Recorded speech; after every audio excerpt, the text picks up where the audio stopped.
नमस्कार विद्यार्थी मित्रांनो, आपल्या दैनंदिन जीवनात आपल्याला अनेक घटनांना सामोरं जावं लागतं. अनेक वस्तूंची आपण दैनंदिन जीवनात देवाणघेवाण करत असतो. त्यासाठी अनेक प्रकारचे विनिमय आपण करत असतो. अनेक प्रकारचे आर्थिक प्रश्नही आपल्यासमोर उभे राहतात. या सगळ्या मानवी जीवनाच्या संबंधित असलेल्या आर्थिक प्रश्नांचा अभ्यास करणं म्हणजे अर्थशास्त्र होय. यामध्ये उपभोग, वस्तूंचा उपभोग घेणं, वस्तूंचं उत्पादन करणं, त्याचं विभाजन करणं, विनिमय व सरतेशेवटी उपभोग या क्रिया आर्थिक क्रियांशी जोडलेल्या असतात. मनुष्य आपल्या जीवनामध्ये दैनंदिन जीवन जगत असताना जे आपल्या आर्थिक प्रश्न आपल्या समोर उभे राहतात त्यांचा अभ्यास करून आपल्या गरजांची पूर्तता करतं. त्यासाठी उत्पादनाचं विभाजन करून तो त्या गोष्टींचा उपभोग घेतो व आपल्या गरजा पूर्ण करण्याचा प्रयत्न करतो आणि त्याद्वारे तो आपलं कल्याण वाढवण्याचा प्रयत्न करतो. आज आपण याच आपल्या अविभाज्य अंगाचा आपण अभ्यास करणार आहोत. विद्यार्थी मित्रांनो, आज अर्थशास्त्राचा अभ्यास करताना आपण सर्वप्रथम काही गोष्टी बघणार आहोत जेणेकरून तुम्हाला या विषयाचं पूर्णपणे ज्ञान प्राप्त होईल. यात आपण अर्थशास्त्र म्हणजे काय, अर्थशास्त्राचे स्वरूप काय आहे, अर्थशास्त्राची व्याप्ती किती आहे, अर्थशास्त्राचे महत्त्व काय आहे, अर्थशास्त्राच्या मर्यादा काय आहेत, त्याचे आर्थिक नियम, नियमांचे अर्थ, त्याचे स्वरूप व वैशिष्ट्ये इत्यादींचा आज आपण अभ्यास करणार आहोत. हे आज आपण क्रमाक्रमाने बघणार आहोत. यात प्रथमतः आपण अर्थशास्त्र म्हणजे काय हे बघणार आहोत. अर्थशास्त्र मानवी जीवनाशी निगडीत अशा सगळ्या व्यवहारांचं अध्ययन करणारं एक सामाजिक शास्त्र आहे. यामध्ये आपण जे उत्पादन करतो त्याचं विभाजन, विनिमय आणि उपभोग या सर्व गोष्टींचा यात अंतर्भाव असतो. यामध्ये अर्थशास्त्राला इंग्रजीत इकॉनॉमिक्स असे म्हटले जाते. हा शब्द ग्रीक शब्द ओइकोस नेमिन या शब्दापासून आलेला आहे. ओइकोन म्हणजे हाऊस आणि नेमिन म्हणजे मॅनेज करणं. घराला किंवा कुटुंबाला मॅनेज करणं याला अर्थशास्त्र म्हटलं जातं. कुटुंब किंवा राष्ट्राला होणारं उत्पादन, त्याचा खर्च याचं व्यवस्थित नियमन करणं याला अर्थशास्त्र म्हटलं जातं. यामध्ये राष्ट्राचं उत्पादन, त्या उत्पादनाचं विभाजन, त्याचा विनिमय आणि शेवटी उपभोग या सर्व क्रियांचा यात अंतर्भाव होतो. यात उपभोग ही मुख्य एक प्रेरक शक्ती असते. त्यामुळं मनुष्य उत्पादन, विभाजन आणि विनिमय या आर्थिक क्रियांमध्ये सहभागी होतो आणि तो कार्यरत असतो. अर्थशास्त्र हे दिवसेंदिवस अधिक व्यापक होत गेलं. जसा जसा काळ पुढे जात गेला तशा मानवाच्या गरजा या वाढत गेल्या. या अमर्यादित गरजा भागवणं माणसाला अशक्य होत गेलं. त्यामुळं माणसाच्या गरजा वाढल्यानं, त्या पूर्णपणे भागवल्या न गेल्यानं अनेक आर्थिक प्रश्न मानवासमोर निर्माण झाले व अर्थशास्त्राचा अभ्यास करणं हे अत्यंत गरजेचं वाटू लागलं. जसं जसा काळ पुढे सरकत गेला तसं तसं अर्थशास्त्र एक जटिल शास्त्र होऊ लागलं. विद्यार्थी मित्रांनो, आज आपण न्यूज पेपरमध्ये बघा अथवा दूरदर्शनवर बघा, कुठल्याही न्यूज चॅनलवर आज अर्थशास्त्राचा जास्तीत जास्त उहापोह केला जातो, त्याच्या चर्चा केल्या जातात. म्हणून आजच्या जगात अर्थशास्त्र हे एक अत्यंत प्रभावशाली एक विषय आहे. विद्यार्थी मित्रांनो, जसा जसा काळ बदलत गेला तसं तसं अर्थशास्त्राच्या व्याख्याही बदलत गेल्या. त्यात येणाऱ्या असंख्य अडचणींचा विचार करून त्या व्याख्यांमध्ये बदल होत गेले व त्याच आधारावर व्याख्यांचे 4 प्रकारात वर्गीकरण केले गेले. पहिले वर्गीकरण संपत्तीवर आधारित व्याख्या, दुसरे वर्गीकरण मानवी कल्याणावर आधारित व्याख्या, तिसरे वर्गीकरण दुर्मिळतेवर आधारित व्याख्या व चौथे वर्गन आधुनिक व्याख्या. या वर्गीकरणांचे आता आपण स्पष्टीकरण बघूया. विद्यार्थी मित्रांनो, ॲडम स्मिथ यांनी आपल्या 1776 मध्ये प्रकाशित केलेल्या राष्ट्राच्या संपत्तीच्या स्वरूपाची आणि कारणाची चौकशी या ग्रंथामध्ये अर्थशास्त्राची अशी व्याख्या नमूद केली आहे की राष्ट्राच्या संपत्तीचे स्वरूप व तिच्या उत्पन्नाचे कारण मीमांसा करणारे शास्त्र म्हणजे अर्थशास्त्र. विद्यार्थी मित्रांनो, ॲडम स्मिथ यांनी सर्वप्रथम अर्थशास्त्र या विषयाचा अभ्यास केला. त्याची संकल्पना त्यांनी मांडली, म्हणून त्यांना अर्थशास्त्राचे जनक म्हणून म्हटले जाते. 18व्या शतकापर्यंत अर्थशास्त्र हे व्यापारवादी शास्त्र म्हणून ओळखले जात होते. यामध्ये सोनं, हिरे, मोती, चांदी असे जे धातू ते संपत्ती म्हणून ओळखले जात. ॲडम स्मिथ यांनी सर्वप्रथम संपत्तीमध्ये पैशाचाही अंतर्भाव केला. व्यापारवादी शास्त्रामुळे पूर्वी फक्त धातू या धातूंनाच महत्व आलेले होते, परंतु ॲडम स्मिथ यांच्या या मतानंतर त्या व्याख्येमध्ये हे रूपांतर झाले. ॲडम स्मिथ यांची या व्याख्येमध्ये त्यांनी एक संपत्तीला मानवाच्या अगोदर महत्व दिले, संपत्तीला महत्वाचे मानले व मानवाला दुय्यम स्थान दिलं. जे.एस. मिल यांनी सुद्धा त्यांच्या व्याख्येत म्हटलं आहे, संपत्तीचे उत्पादन आणि विभाजन यांचे प्रात्यक्षिक करणारे शास्त्र म्हणजे अर्थशास्त्र. यामध्ये या संपत्तीच्या आधारित व्याख्यांमध्ये या अभ्यास केला तर असा अर्थ निघतो की अर्थशास्त्राच्या अध्ययनाचा केंद्रबिंदू संपत्ती आहे.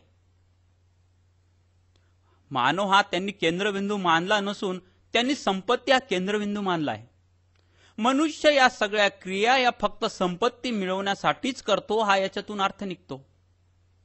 दुसरे, मानवी जीवनात संपत्तीचं अनन्यसाधारण महत्व आहे, तिचे स्थान मानवाच्या तुलनेत वरचे आहे. संपत्ती असते म्हणून मनुष्य असतो असं याचा अर्थ होतो. यात संपत्तीला त्यांनी मानवाच्या तुलनेत वरचं स्थान दिलं आहे. मानवी सुख समाधानाचा आधार फक्त संपत्ती आहे असा या व्याख्येचा अर्थ निघतो. एक सामान्य व्यक्ती आर्थिक मानवासारख्या स्वहिताने प्रेरित होऊन आर्थिक क्रिया करीत असतो असाही त्याचा अर्थ होतो. वैयक्तिक संपत्ती वाढीतून राष्ट्राच्या संपत्तीत वृद्धी होते. व्यक्तिगत आणि सामाजिक किंवा राष्ट्रीय हितामध्ये कोणताही विरोधाभास नसतो. मनुष्य जर वैयक्तिक संपत्ती कमवत असते तर अर्थातच राष्ट्राच्या समृद्धीतही विकास होतो. त्यामुळे वैयक्तिक संपत्ती आणि राष्ट्राची संपत्ती यात फरक नसतो. व्यक्तिगत हित हेच राष्ट्राचं हित असतं हा याच्यातून अर्थ निघतो. संपत्ती व्यक्ती आणि राष्ट्राला महत्व मिळवून देते हा याचा दोन्हीत अर्थ आहे. विद्यार्थी मित्रांनो, ॲडम स्मिथ यांनी व्याख्या केली असली तरी याच्यावर बऱ्याच टीका झाल्यात. बऱ्याच टीकाकारांनी या व्याख्येवर टीका केल्या. त्या टीका काय होत्या ते आता आपण बघूया. त्यातील पहिली टीका होती की ॲडम स्मिथ यांनी संपत्तीवर अनावश्यक भर दिलाय. यात मनुष्यासाठी संपत्ती असते, संपत्तीसाठी मनुष्य नव्हे हा अर्थ असतो. ॲडम स्मिथ यांनी संपत्तीला प्रथम स्थान देऊन मानवाला हे दुय्यम स्थान दिलाय. मानव ज्या ज्या क्रिया करतो त्या फक्त संपत्ती मिळवण्यासाठीच हा याचा अर्थ निघत होता. म्हणून बऱ्याच टीकाकारांनी एक स्वार्थी शास्त्र याला म्हटले, कारण यावर संपत्तीवर अनावश्यक भर दिलेला होता. दुसरी टीका यावर करण्यात आली, संपत्ती अंतिम साध्य नसून ते एक साधन आहे. विद्यार्थी मित्रांनो, संपत्ती हे काही अंतिम साध्य नाही. मानवाचे साध्य असतं आपल्या गरजांचं निर्वाह करणं, त्या गरजा पूर्ण करणं व त्यातून कल्याण मिळवणं. त्यासाठी संपत्ती एक फक्त साधन आहे. पण ॲडम स्मिथ यांनी संपत्तीला अंतिम साध्य मानलं. त्यांनी मानलं की मनुष्य ज्या ज्या आर्थिक क्रिया करतो त्या फक्त संपत्ती मिळवण्यासाठीच. म्हणूनच टीकाकारांनी म्हटलं की संपत्ती अंतिम साध्य नसून ते एक फक्त साधन आहे. तिसरी टीका यावर करण्यात आली, संपत्ती संकल्पनेचा संकुचित अर्थ घेतला. ॲडम स्मिथ यांनी त्यांच्या व्याख्येत फक्त भौतिक गोष्टींचाच विचार केला. त्यांनी अभौतिक म्हणजे सेवा ज्या डॉक्टर, वकील किंवा शिक्षक देतात त्या सेवेचा विचार केला नाही. त्यांनी म्हटलं की भौतिक क्रियांपासून जे धन किंवा संपत्ती मिळते त्याचाच आपण अभ्यास केला पाहिजे. परंतु टीकाकारांचं म्हणणं होतं की ज्या अभौतिक वस्तू अर्थात सेवा असतात यापासूनही विनिमय मूल्य प्राप्त होते. त्या सेवाही मानवाच्या गरजा पूर्ण करतात, त्यांचं कल्याण वाढवतात. त्यामुळे अभौतिक वस्तूंचाही अभ्यास हा अर्थशास्त्रात झाला पाहिजे. म्हणून टीकाकारांचं म्हणणं होतं, संपत्ती संकल्पनेचा त्यांनी संकुचित अर्थ घेतला आहे. ॲडम स्मिथ यांनी आर्थिक मानवाची कल्पना मांडली.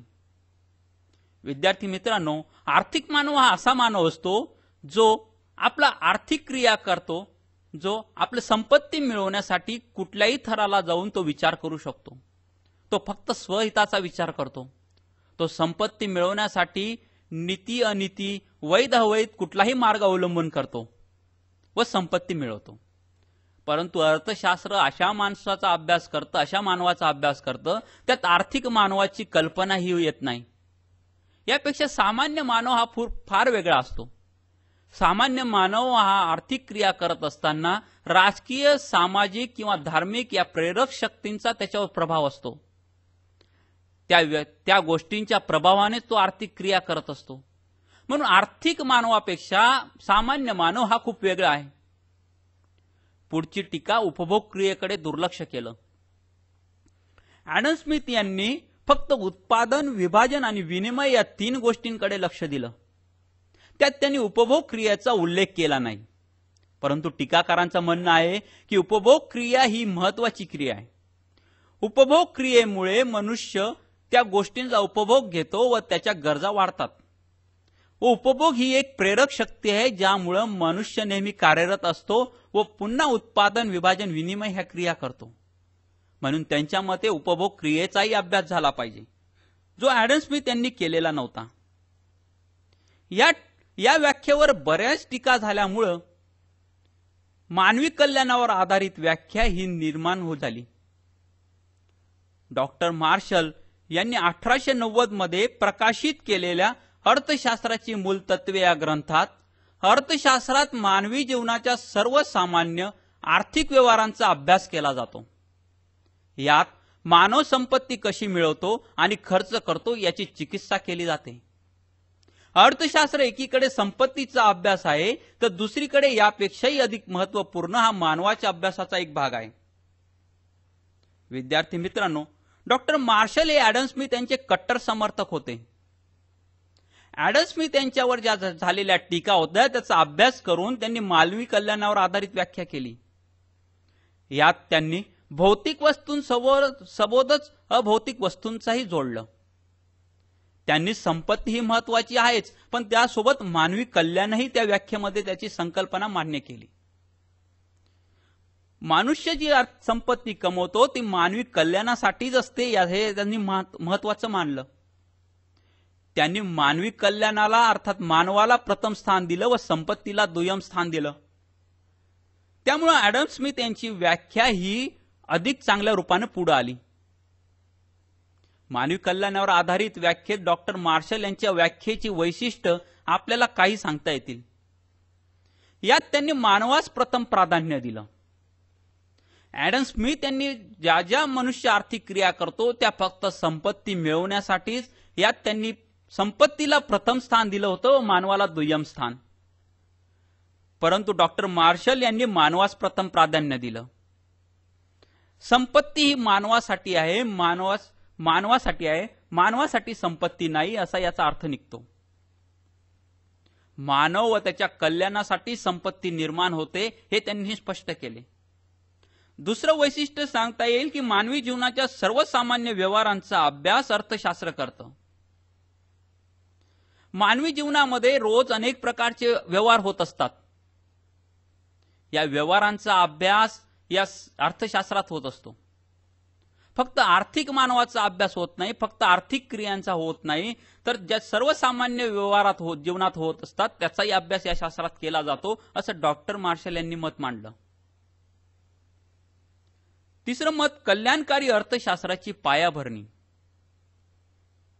अर्थशास्त्र हे कल्याणकारी असतं हा याच्यातून अर्थ स्पष्ट होतो.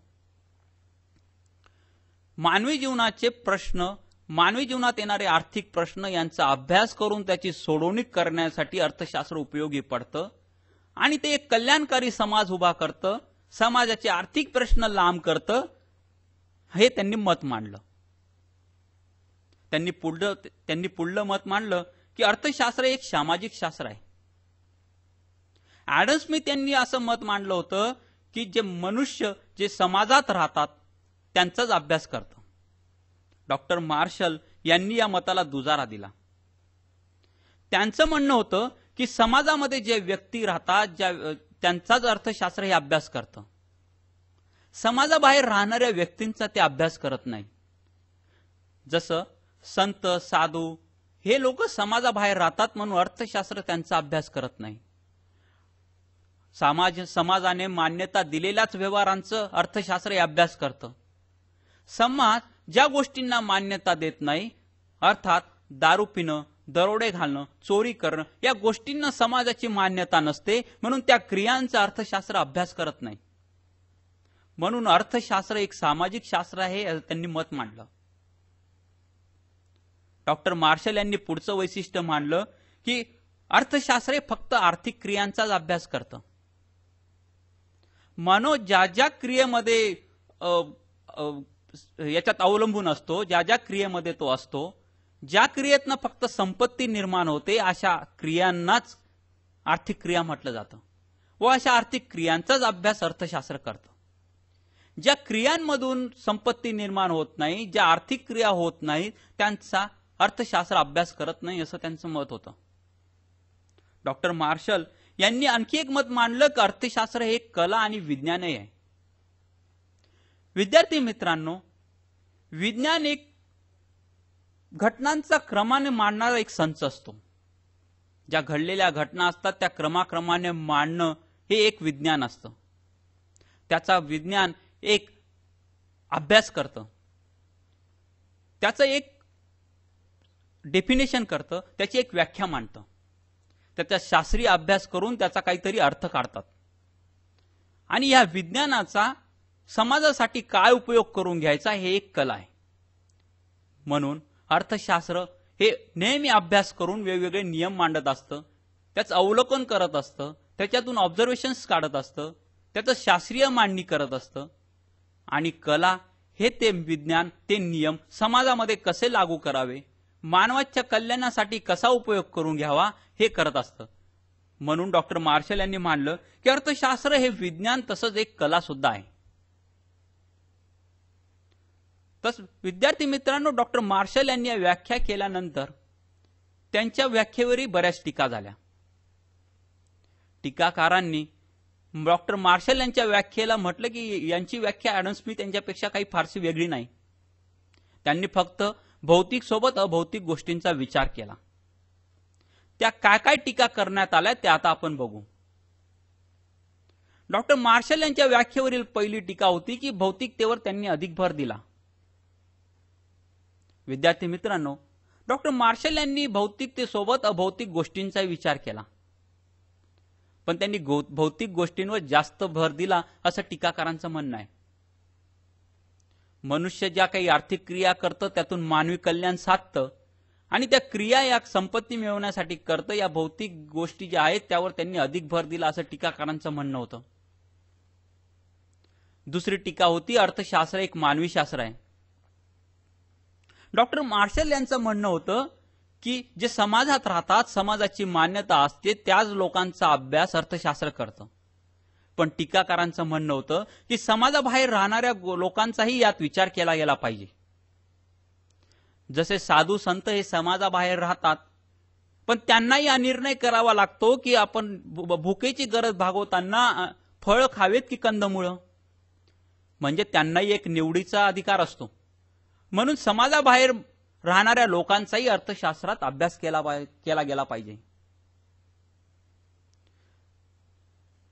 डॉक्टर मार्शल यांनी असंही मांडलं होतं की दारू पिणं, दरोडे घालणं, अफू, चरस या गोष्टींचा अर्थशास्त्र अभ्यास करत नाही, कारण यांना समाजाची मान्यता नसते.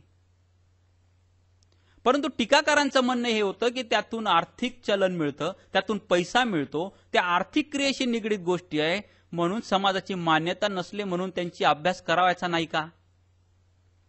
ही एक प्रखरपणे टीका डॉक्टर मार्शल यांच्यावर झाली. पुढची टीका डॉक्टर मार्शल यांच्यावर झाली की यांनी केवळ वर्गीकरणात्मक व्याख्या केल्या.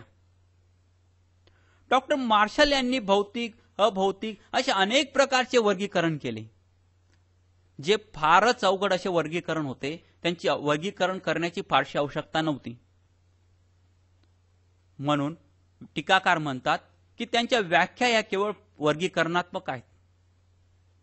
टीकाकारांचं पुढलं मत होतं, अर्थशास्त्र आणि भौतिक कल्याणात संबंध नसतो. डॉक्टर मार्शल यांनी मत मांडलं होतं की अर्थशास्त्रामुळेच भौतिक कल्याण होतं व भौतिक कल्याणाचा अभ्यास हे अर्थशास्त्र करतं. परंतु टीकाकारांचं म्हणणं होतं की अर्थशास्त्र आणि भौतिक कल्याण यांचा अजिबात संबंध नसतो. विद्यार्थी मित्रांनो, ज्या गोष्टी करून एखाद्या मनुष्याला आनंद मिळतो, समाधान मिळतं, त्या गोष्टींचा अभ्यास अर्थशास्त्र करतं. परंतु त्या गोष्टींना जर समाजाची मान्यता नसते तर त्या गोष्टींचा अभ्यास करू नये का? परंतु त्यातून तर आर्थिक संपत्ती मिळते, म्हणून त्या गोष्टींचा अभ्यास हा केलाच गेला पाहिजे. पुढची टीका होती, भौतिक कल्याण संकल्पना ही दोषपूर्ण आहे. डॉक्टर मार्शल यांनी जी भौतिक कल्याणाची संकल्पना मांडली होती त्यात त्यांनी भौतिक कल्याण कसं करावं हे स्पष्ट केलं होतं. परंतु टीकाकारांचं म्हणणं होतं ही संकल्पना दोषपूर्ण आहे. भौतिक कल्याणासोबतच अभौतिक गोष्टींचाही त्यात अंतर्भाव झाला पाहिजे. जर एखाद्या मनुष्याला भूक लागली आणि त्याला पुरणपोळी दिली आणि एखादा मनुष्य अर्धपोटी जेवलेला असेल आणि त्याला पुरणपोळीचं जेवण दिलं तर दोघांच्या कल्याणात सारखेपणा नसेल. जो भुकेला व्यक्ती होता त्याला जास्त समाधान मिळेल, तर जो अर्धपोटी मनुष्य होता त्याला कमी समाधान मिळेल. म्हणून एकच गोष्टी दिल्याने दोघांचं कल्याण सारखं होत नाही.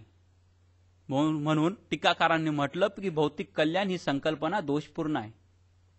पुढची टीका होती की ही नाविन्यहीन व्याख्या आहे. या व्याख्येमध्ये नवीन असं काही नाही, फक्त भौतिक गोष्टींबरोबर अभौतिक गोष्टी जोडल्या. ॲडम स्मिथ यांनी जी संकल्पना मांडली होती तीच डॉक्टर मार्शल यांनी मांडली. यात त्यांनी अप्रत्यक्षपणे कल्याणाचाही विचार केला. त्यामुळे विशेष असं या व्याख्येमध्ये टीकाकारांना आढळलं नाही. या अशा बऱ्याच टीका झाल्यामुळे विद्यार्थी मित्रांनो तिसरी दुर्मिळतेवर आधारित व्याख्या पुढे आली. प्राध्यापक रॉबिन्स यांचा ग्रंथ अर्थशास्त्राचे स्वरूप आणि महत्व हा 1932 मध्ये प्रसिद्ध झाला. त्यात त्यांनी अमर्याद साधने आणि मर्यादित परंतु उपभोग साधने यांचा मेळ घालण्याच्या दृष्टीने करण्यात येणाऱ्या मानवी प्रयत्नांचा व वर्तणुकीचा अभ्यास करणारे शास्त्र म्हणजे अर्थशास्त्र होय असे म्हटले. यात त्यांनी मनुष्यापुढे जे अमर्यादित साध्य असतात परंतु वापरासाठी अत्यंत मर्यादित असे साधने असतात, यांचा मेळ कसा घालावा, पुरवठा आणि गरजा यांचा मेळ कसा घालावा हे त्यांनी स्पष्ट केले. मानवी वर्तणूक अशी असते की ज्या गोष्टींची आपल्याला गरज असते त्या गोष्टींचा ते मागणी करतात व त्याचा पुरवठा हा करावा लागतो. या सगळ्यांचा अभ्यास करणं म्हणजे अर्थशास्त्र त्यांनी मत मांडलं. या त्यांच्या व्याख्येवरून विद्यार्थी मित्रांनो 3 तत्व स्पष्ट होतात. पहिलं, मानवी गरजा अमर्याद असतात. आपल्या गरजा या अत्यंत अमर्याद असतात, त्यांना मर्यादा नसते. एक गरज पूर्ण झाली की पुढची गरज उभी राहते, पुढची पूर्ण झाली की तिसरी गरज उभी राहते, तिसरी गरज पूर्ण झाली की चौथी, अशा अमर्याद गरजा आपल्या समोर उभ्या असतात. त्यामुळे कुठल्या कुठल्या गरजांचा आपण अगोदर पूर्ण कराव्यात हा आपल्या समोर मोठा प्रश्न उभा असतो. काही गरजा या पुनरुद्भवन असतात. एकदा ती गरज भागवल्यानंतर पुन्हा ती गरज उत्पन्न होते. जसं एकदा आपल्याला भूक लागली, ती भूक भागवल्यानंतर आपल्याला परत काही वेळानंतर भूक लागते. काही गरजा या अत्यंत महत्वाच्या असतात, त्या भागवणं अत्यंत गरजेचं असतं. म्हणून या गरजांचं मनुष्य हा आपल्या गरजेप्रमाणे त्यांचा विभाग करतो. अगोदर जीवनावश्यक गरजा ज्या असतात त्या आपण पूर्ण करण्याचा प्रयत्न करतो.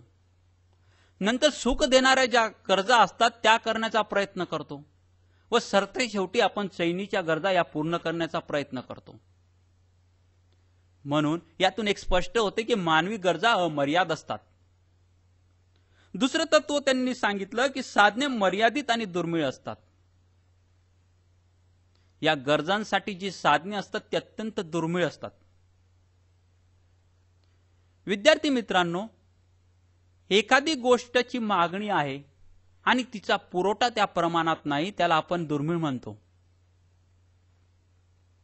दुर्मिळ म्हणजे असं नव्हे की ती गोष्ट प्रचंड प्रमाणात उपलब्ध आहे आणि मागणी आहे, असं नव्हे. त्याच्यासाठी आपण उदाहरण घेऊया. चांगल्या अंड्यांमध्ये काही घाण अंडी आहे, गंदी अंडी आहेत. याचा अर्थ ती घाण अंडी दुर्मिळ आहेत असं नाही, कारण घाण अंड्यांना मागणीच नसते.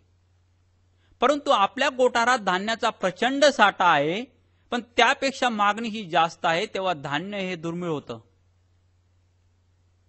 दुर्मिळता ही अत्यंत महत्वाची गोष्ट असते. जेव्हा एखाद्या वस्तूची मागणी केली जाते आणि पुरवठा त्या प्रमाणात होत नाही, तेव्हा त्या वस्तूला दुर्मिळ असं म्हटलं जातं. दुर्मिळता एक मोठा आर्थिक प्रश्न मानवासमोर आहे. साधारणतः श्रम, भांडवल या गोष्टी या दुर्मिळ मानल्या जातात. एखाद वेळी भूमी, श्रम आणि भांडवल या गोष्टी दुर्मिळतेमध्ये प्रथमतेने येतात. त्यासाठी आपण उदाहरण घेऊया की एखादा भूमीचा तुकडा आपल्या जवळ आहे, तर त्यासाठी आपल्याजवळ 3 पर्याय असतात. त्यावर घर बांधणं, त्यावर शेती करणं किंवा त्यावर कारखाना उभारणं. या तिघांपैकी आपण एखादी गोष्ट तिथे बांधायची ठरवली तर 2 गोष्टींचा आपल्याला त्याग करावी लागतो. त्यामुळे त्या गोष्टीची दुर्मिळता आणखी वाढते. विद्यार्थी मित्रांनो, दुर्मिळता यामुळे वाढते की एका गोष्टीवर आपण अनेक पर्याय उभे असतात. जसं जमिनीवर हे 3 पर्याय आहेत, म्हणून ही दुर्मिळता वाढते. जर एकाच गोष्टीसाठी एकच पर्याय असला तर दुर्मिळता वाढत नाही. म्हणून आपण जर त्या जमिनीच्या तुकड्यावर शेती केली तर घर आणि उद्योगधंद्यासाठी इमारत हे 2 गोष्टींची दुर्मिळता होते व त्यासाठी आपण इतर पर्यायी साधनांचा विचार करू लागतो.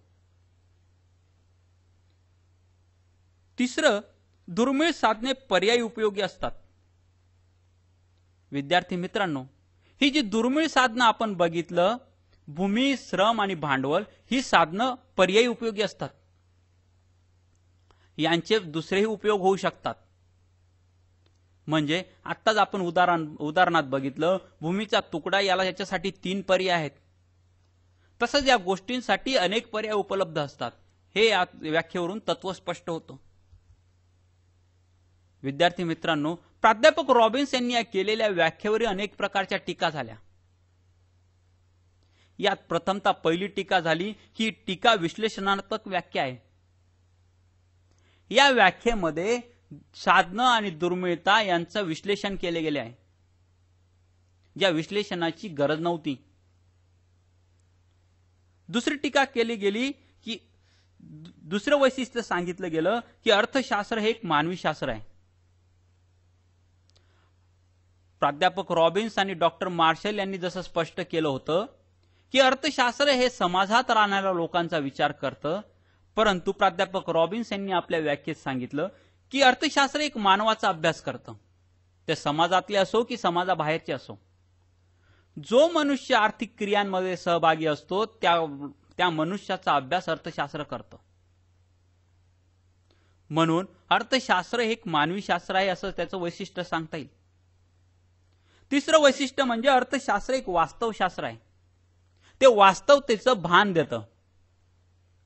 ते फक्त आर्थिक क्रियांचा अभ्यास करत नाही, तर सगळेच त्याचे पैलूंचं स्पष्टीकरण करतं. अर्थशास्त्र समाजापुढे असणारे प्रश्न यांचा अभ्यास करतं. अर्थशास्त्र हे सांगत नाही की माणसाने काय करावे आणि काय करू नये. त्या प्रश्नांचा उहापोह करून ते काही समाजाला उत्तर देत नाही, असं प्राध्यापक रॉबिन्स यांचं म्हणणं होतं. अर्थशास्त्रज्ञाचं काम फक्त या आर्थिक पैलूंचा अभ्यास करणं एवढं आहे, त्यावर सजेशन देणं हे नाही, असं प्राध्यापक रॉबिन्स यांचं मत होतं. त्यामुळे त्यांनी अर्थशास्त्राला एक वास्तवशास्त्र मानलं. प्राध्यापक रॉबिन्स यांनी भौतिक वस्तूंसोबत अभौतिक साधनांचाही विचार केला. त्यांनी ज्या सेवा असतात, शिक्षक, वकील, डॉक्टर या इत्यादी गोष्टींचाही त्यांनी विचार केला. त्या सेवाही माणसाला विनिमय मूल्य देतात असं त्यांचं मत होतं. त्याही मानवी कल्याणात भर घालतात असंही त्यांचं मत होतं. त्यामुळे त्यांनी अभौतिक साधनांचाही विचार केला. प्राध्यापक रॉबिन्स यांनी दुर्मिळतेचा सापेक्ष अर्थाने विचार केला. दुर्मिळता ही मागणीवर अवलंबून असते असं त्यांचं मत होतं. मागणी कुठल्या स्वरूपात आहे, दुर्मिळता ही त्या स्वरूपात राहते असं त्यांचं मत होतं. त्यामुळे त्यांनी सापेक्षतेने या दुर्मिळतेवर विचार केला. प्राध्यापक रॉबिन्स यांचं मत होतं की अर्थशास्त्र हे सर्वव्यापी शास्त्र आहे. अर्थशास्त्राचे प्रश्न जसे गरिबांसमोर आहेत तसेच ते श्रीमंत लोकांसमोरही आहेत. अर्थशास्त्राचे प्रश्न जसे भांडवलशाही समोर आहेत तसेच ते समित्र समाजवादी अर्थव्यवस्थेसमोरही आहेत. अर्थशास्त्राचे आर्थिक प्रश्न हे सर्वांपुढे आहेत आणि ते सगळीकडे सारखेच आहेत. म्हणून त्यांनी अर्थशास्त्राला सर्वव्यापी शास्त्र म्हटलं. विद्यार्थी मित्रांनो, प्राध्यापक रॉबिन्स यांच्या व्याख्येतील वैशिष्ट्य बघितल्यानंतर त्यांच्यावर अनेक प्रकारच्या टीकाही करण्यात आल्या. त्या आता आपण बघू. त्यांच्यावरील पहिली टीका म्हणजे अर्थशास्त्र साध्यांबाबत तटस्थ राहू शकत नाही. प्राध्यापक रॉबिन्स यांच्या म्हणण्यानुसार अर्थशास्त्र हे साध्यांबाबत तटस्थ असते. मनुष्याला काय साध्य करायचं आहे याबाबत तो फारसा विचार करत नाही असं त्यांचं म्हणणं होतं. परंतु टीकाकारांचं म्हणणं होतं की साध्य काय आहे यानुसारच माणसाच्या गरजा असतात व त्यानुसारच तो आर्थिक क्रिया करतो. म्हणून साध्यांबाबत तटस्थ आपण राहू शकत नाही, त्याचा अभ्यास हा करावाच लागतो. टीकाकारांचं असंही म्हणणं होतं की प्राध्यापक रॉबिन्स यांनी छुपा मार्गाने कल्याण कल्पनेचा वापर केला. त्यांच्या व्याख्येमध्ये त्यांनी मानवी कल्याण अर्थात समाधानाचा उपयोग केलेला आहे. समाधान हे अर्थात कल्याणच असतं आणि या कल्याण कल्पनेचा त्यांनी छुप्या मार्गाने आपल्या व्याख्येत विचार केलेला आहे. तिसरी टीका, साध्य आणि साधन यातील भेद त्यांचं स्पष्ट नाही. विद्यार्थी मित्रांनो, प्राध्यापक रॉबिन्स यांनी आपल्याला काय साध्य करायचे आहे आणि कुठले साधन वापरले पाहिजे हे स्पष्ट केलेले नाही. त्यात त्यांनी नीती अनिती या गोष्टींचा विचार केलेला नाही. म्हणूनच त्यांच्यावर टीका केली जाते की साध्य आणि साधन यातील त्यांनी भेद स्पष्ट केलेला नाही. प्राध्यापक रॉबिन्स यांची व्याख्या ही अतिविस्तृत आणि संकुचित आहे असंही म्हटलं जातं. त्यांनी व्याख्येमध्ये अनेक गोष्टींचा अंतर्भाव करून ती अतिशय विस्तृत केलेली आहे. पण त्याचबरोबर त्यांनी ती व्याख्या संकुचितही केलेली आहे. कारण त्या गोष्टींमध्ये अनेक गोष्टींचा अंतर्भाव नाही. त्यात साध्य आणि साधन यातील भेद स्पष्ट केलेला नाही. साध्यांबाबत ते तटस्थ राहण्याचा विचार करतात, म्हणून ती संकुचित व्याख्या मानली गेली. पुढची टीका, अर्थशास्त्र वास्तवशास्त्रांबरोबर एक कला आहे. प्राध्यापक रॉबिन्स यांनी अर्थशास्त्राला वास्तवशास्त्र असं म्हटलं होतं. त्यांच्या म्हणण्यानुसार अर्थशास्त्रामध्ये अर्थशास्त्रज्ञ हे सांगत नाही की आर्थिक प्रश्नाचं त्याच्यावर उत्तर काय, परंतु टीकाकारांचं म्हणणं होतं की त्या आर्थिक प्रश्नांवर सोल्युशन शोधलं नाही तर त्या अर्थशास्त्राचा अभ्यासाचा काहीच उपयोग नाही. ते आर्थिक प्रश्न का निर्माण झाले व ते सोडवण्यासाठी काय उपाययोजना केली पाहिजे हे शोधणं हे अर्थशास्त्रज्ञाचं काम आहे. तेही त्याचाही अभ्यासाच्यात झाला पाहिजे.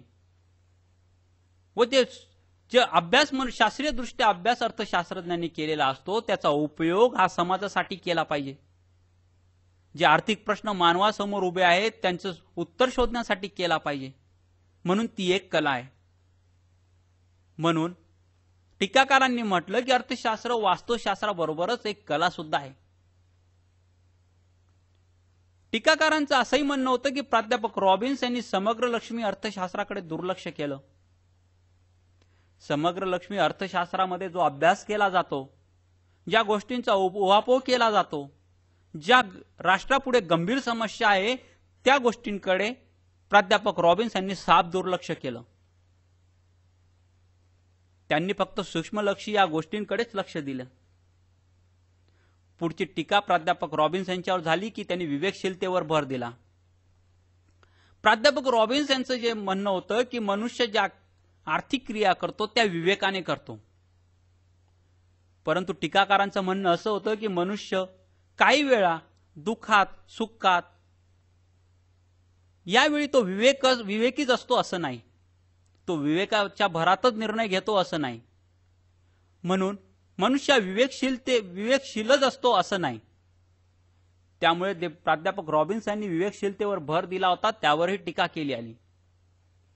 पुढची टीका प्राध्यापक रॉबिन्स यांच्यावर करण्यात आली की अविकसित देशांबाबत ही त्यांची व्याख्या अनुपयोगी आहे. प्राध्यापक रॉबिन्स यांनी जे शास्त्र सांगितले, जी व्याख्या सांगितली, ते अविकसित देशांबाबत काही उपयोगाचं नाही. अविकसित देशांमध्ये त्यांचा विकास होत नाही, ते त्यांच्याकडे साधन उपलब्ध नसतात म्हणून नव्हे, तर त्यांच्याकडे तंत्रज्ञान उपलब्ध नसते म्हणून. त्यांनी जी व्याख्या केली ती अविकसित देशांबाबत काहीच उपयोगाची नाही. प्राध्यापक रॉबिन्स यांच्यावर ही टीका होते की त्यांनी सामाजिक बाजूकडे दुर्लक्ष केलं. त्यांनी आपल्या व्याख्येमध्ये नीती अनिती वैध अवैधचा विचार केला नाही. त्यामुळे या समाजावर घडणाऱ्या परिणामांचा त्यांनी विचार केला नाही, म्हणून त्यांच्यावर ही टीका करण्यात आली. पुढची टीका त्यांच्यावर करण्यात आली की भ्रामक व्याख्या आहे, व्याख्येतून काही एक स्पष्ट होत नाही. ही व्याख्या एक कन्फ्युजिंग करणारी आहे, म्हणून याच्यावर भ्रामक व्याख्या अशी टीका करण्यात आली. विद्यार्थी मित्रांनो, यानंतर म्हणून आधुनिक किंवा विकासावर आधारित व्याख्या ही पुढे आली. प्राध्यापक PS सॅम्युएल्सन यांच्या मते व्यक्ती आणि समाजाकडून दुर्मिळ व पर्यायी उपयोगी उत्पादन साधन सामग्रीची एका विशिष्ट काळात वेगवेगळ्या वस्तू उत्पादनासाठी त्यांचे वर्तमान आणि भविष्यकाळी समाजाच्या विविध गटांमध्ये विभाजन करण्यासाठी पैसा व पैशाच्या मदतीशिवाय कशी निवड केली जाते याचे अध्ययन करणारे शास्त्र म्हणजे अर्थशास्त्र होय. प्राध्यापक सॅम्युएल्सन यांनी उत्पादन, विभाजन, विनिमय आणि उपभोग आणि राहणीमानाची पातळी म्हणजेच अधिक विकासाचा विचार करून आजच्या आधुनिक काळात अर्थशास्त्राची परिपूर्ण व्याख्या करण्याचा प्रयत्न केला. यात त्यांनी उत्पादनासाठी लागणाऱ्या गोष्टी, त्याचं कसं विभाजन करावं, त्याचं कसं विनिमय करावं, त्याचा उपभोगातून काय प्रतिक्रिया येते आणि राहणीमानाची पातळी त्यामुळे कशी सुधारते, या गोष्टींचा त्यांनी अभ्यास केला. विद्यार्थी मित्रांनो, आज उपभोग ही क्रिया प्रेरक शक्ती म्हणून मानली जाते. उपभोक्तेमुळेच उत्पादन वाढते, त्याचं विभाजन होतं, त्याचं विनिमय होतं. या गोष्टींमुळे राहणीमान ही माणसाची सुधारते. या गोष्टींचा त्यांनी आपल्या व्याख्येमध्ये सविस्तरपणे स्पष्ट केलं. आता विद्यार्थी मित्रांनो, आपण अर्थशास्त्राचे स्वरूप बघूया. या स्वरूपामध्ये अर्थशास्त्र हे विज्ञान आहे. विद्यार्थी मित्रांनो, प्रथमतः आपण विज्ञान म्हणजे काय हे समजून घेऊया. तथ्यांचं क्रमबद्ध अध्ययन म्हणजे विज्ञान. या विज्ञानामध्ये तथ्यांचा एक क्रमबद्ध संच असतो. त्याचं शास्त्रीय अध्ययन केलं जातं, त्याला विज्ञान असं म्हणतात. यामध्ये तथ्यांचं क्रमबद्ध अध्ययन असतं. ज्या ज्या तथ्यांचा आपण अभ्यास करतो, जे जे तथ्य आपल्या समोर येतात, त्यांचे एक क्रमबद्ध पद्धतीने मांडले जातात. दुसरे यांच्यात कारण आणि परिणाम यांच्यात संबंध असतो. एखादं गोष्ट घडण्यासाठी कारण काय आणि त्याचा परिणाम काय, हा त्याच्यातील संबंध त्याच्यात स्पष्ट असतो. विज्ञानामध्ये प्रायोगिक सिद्धता असते. ते प्रयोगाने सिद्ध करता येते. ते प्रयोगशाळेत आपल्याला सिद्ध करून बघता येते. त्यामुळे त्याला प्रायोगिक सिद्धता म्हणतात. विज्ञान हे भविष्यकालीन अंदाज बांधतं. भविष्यामध्ये काय काय गोष्टी घडू शकतात, कशा घडू शकतात व किती घडू शकतात, हे विज्ञान सांगू शकतं. आज आपण बघतो की हवामानशास्त्र भविष्यातील हवामानाचा अंदाज व्यक्त करतं. हवामानशास्त्र एक विज्ञानच आहे, म्हणून त्याच्याद्वारे भविष्यकालीन अंदाज आपल्याला व्यक्त करता येतात. यात नियमांची सार्वत्रिकता असते. हे नियम त्रिकालाबाधित सत्य असतात व सार्वत्रिक असतात. ते कुठेही पडताळून बघितले तरी तेच नियम सिद्ध होतात. विज्ञानामध्ये संशोधन करण्यास वाव असतो. यात संशोधन हे सतत चालू असते व नवीन नवीन नियम हे मांडले जातात. त्यात नवीन नवीन तथ्य समोर येतात. परत त्या तथ्यांचे क्रमबद्ध अध्ययन करून त्यात अध्ययन केले जाते. त्याच्यातील कारण आणि परिणाम यांच्यातील संबंध शोधला जातो. त्याची प्रायोगिक सिद्धता बांधली जाते. हे एक सगळं विज्ञान आहे. विज्ञान हे मनुष्याचा एक अविभाज्य घटक आहे. विद्यार्थी मित्रांनो, काही लोकांनी म्हटलं की अर्थशास्त्र हे विज्ञान नाही. त्यांच्या मते अर्थशास्त्र हे विज्ञान होऊ शकत नाही, कारण त्याच्यामध्ये अर्थशास्त्रज्ञांच्या मतांमध्ये भिन्नता असते. एखाद्या अर्थशास्त्राने एखाद्या गोष्टीबद्दल मत मांडलं की त्याच्यावर टीका होऊन लगेच दुसरं मत मांडलं जातं. त्यामुळे अर्थशास्त्रांच्या मतांमध्ये भिन्नता असल्या कारणानं हे विज्ञान नाही असं टीकाकारांचं म्हणणं होतं. विज्ञानामध्ये एक क्रमबद्ध संच असतो. ते विज्ञान त्रिकाला बाधित व सार्वत्रिक सत्य असतात. परंतु अर्थशास्त्रामध्ये काहीसं भिन्न असतं. विज्ञानाचे नियम हे प्रयोगशाळेत पडताळून बघता येतात, पण अर्थशास्त्राचे नियम हे प्रयोगशाळेत पडताळून बघता येत नाही. म्हणून अर्थशास्त्रज्ञांच्या मतांमध्ये भिन्नता असते. दुसरी टीका करण्यात आली की भविष्याचे अचूक अंदाज करता येत नाही. जसं विज्ञानामध्ये भविष्याचे अचूक अंदाज करता येतं, जसं हवामानशास्त्र आपला अचूक अंदाज दाखवतं, तसं अर्थशास्त्रात करता येत नाही.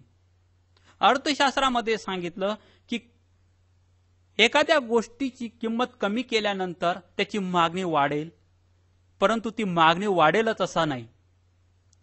ती मागणी वाढण्यासाठी अनेक दुसऱ्या गोष्टी त्याच्यात अंतर्भाव असतो. एखाद वेळी घेणाऱ्या मनुष्याची निवड बदलली, त्याच्यासाठी पर्याय उपलब्ध झाला, त्याचं उत्पन्न कमी झालं तर ती मागणी वाढेलच असं नाही. म्हणून अर्थशास्त्रात भविष्याचे अचूक अंदाज करता येत नाही. तिसरी टीका यात करण्यात आली, आर्थिक व्यवहारांचे अचूक मापन करता येत नाही. जसं किलो मीटर या गोष्टींचं आपण अचूक मापन करू शकतो, तसं आर्थिक व्यवहारांचंही अचूक मापन करता येत नाही. अचूक मापन करण्यासाठी पैसा हा असला तरी ते योग्यपणे त्या व्यवहारांचं मापन होत नाही.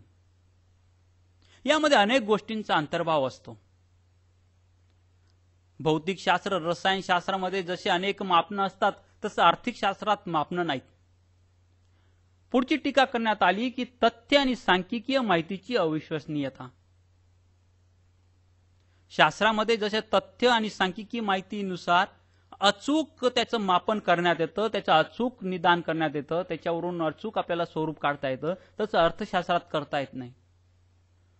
उदाहरणासाठी घेतलं तर दारिद्र्य आणि बेरोजगारीचं अचूक मापन करणं याच्यात शक्य नसतं, कारण यासाठी वेळोवेळी सर्वे केले जातात. यात दिली जाणारी आकडेवारी ही खरीच असते असं नाही. म्हणून यातून बाहेर येणारे निष्कर्षही अचूक नसतात. म्हणून यात तथ्य आणि सांख्यिकीय माहितीची अविश्वसनीयता असते.